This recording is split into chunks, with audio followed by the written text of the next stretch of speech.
दिल्ली सर्दी से बेहाल हो रही है। एनसीआर में हर तरफ कोहरा छाया रहा। सर्द हवाओं की वजह से आम लोगों का घर से निकलना मुश्किल हो गया है। पहली बात तो विजिबिलिटी में काफ़ी फ़र्क आया है।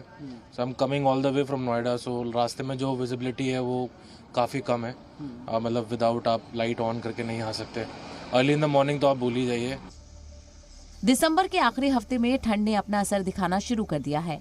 इस दौरान टेम्परेचर गिरकर 5.3 डिग्री सेल्सियस तक पहुंच गया, जिसके बाद महकमा मौसमियात के मुताबिक इतवार को दिल्ली के कई इलाकों में शीतलहर का असर दिखाई देने लगा।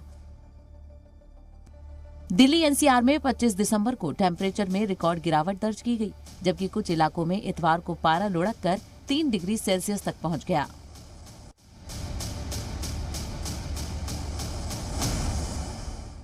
वहीं अगर दिल्ली एनसीआर के अलग अलग इलाकों की बात करें तो दिल्ली में मिनिमम टेम्परेचर 3.5 डिग्री दर्ज किया गया। तो वहीं हरियाणा के हिसार और राजस्थान के गंगानगर में मैक्सिमम टेम्परेचर तकरीबन 12 डिग्री सेल्सियस से कम दर्ज किया गया। और यूपी में भी कड़ाके की ठंड पड़ने लगी है। इंसान को हिला देने वाली इस ठंड में सबसे बड़ी दिक्कत उन लोगों के लिए है जो बेघर है। ऐसे लोगों के लिए रात में परेशानी और भी बढ़ जाती है।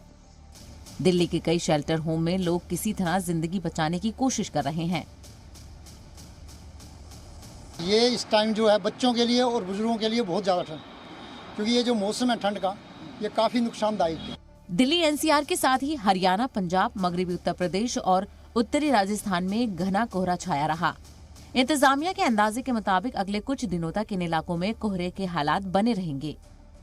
पिछले 2 दिनों की तरह आज भी दिल्ली एनसीआर को ठंड से राहत मिलने की उम्मीद नहीं है।